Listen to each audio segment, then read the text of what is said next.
كيف تقولوا بشرجة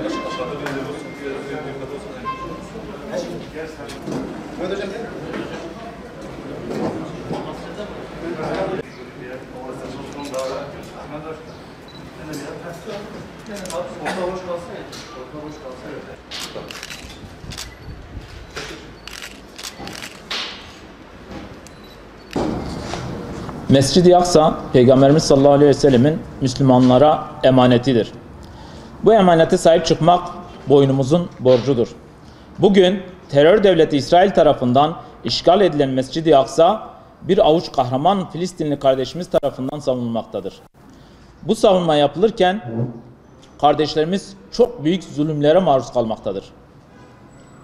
Bu savunma yapılırken evleri yıkılmakta, ağaçları kesilmekte, şehirleri uçaklarla bombalanmakta, okul, hastane, baraj ve yaşama dair ne varsa hedef alınmaktadır.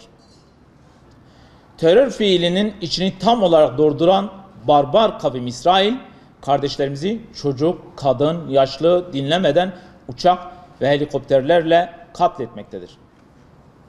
Kurulduğu günden bugüne zulmün dozunu arttırarak kardeşlerimizi bıktırmaya çalışan terör devletine kardeşlerimiz tüm kayıplarına rağmen boyun eğmiyor, tam tersine mücadelenin dozunu arttırıyorlar.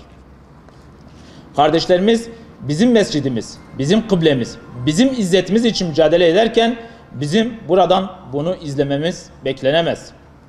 Dua ediyoruz, devlet büyüklerine haykırıyoruz, kamuoyunu hareketlendirmeye çalışıyoruz ama yetmez. Fiili olarak da harekete geçmemiz gerekir. En azından maddi ihtiyaçlarını karşılamamız gerekir. Onları canlarıyla cebelleşirken ekmek, su, elektrik, ilaç, okul, köprü, yol gibi şeylerle uğraşmamaları gerekir. Bizim kardeşlerimizin bu ihtiyaçlarını tereddütsüz ve eksiksiz olarak karşılamamız gerekir. Kardeşlerimizi destekleyerek ayakta tutarken düşmanı da zayıflatacak hamleler yapmamız gerekir. Bunun için gündemi sürekli canlı tutmalı, düşmanın en zayıf olduğu noktaya odaklanmalıyız. Onları can damarından, ticaretinden vurup zayıflatmalıyız. Marka bağımlılığından vazgeçip kardeşlerimizin başına düşen bombaları finanse eden ürünleri kullanmamalıyız.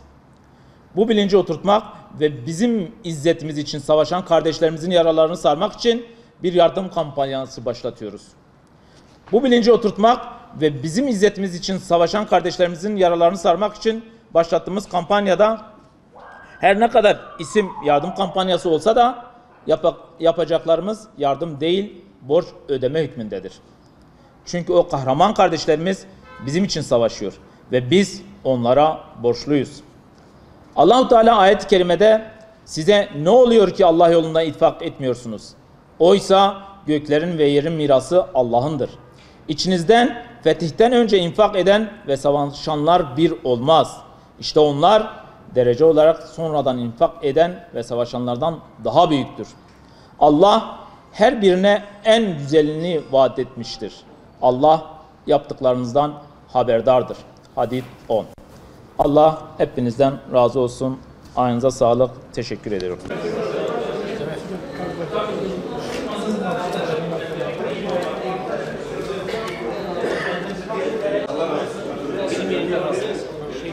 Benim yerine bakalım.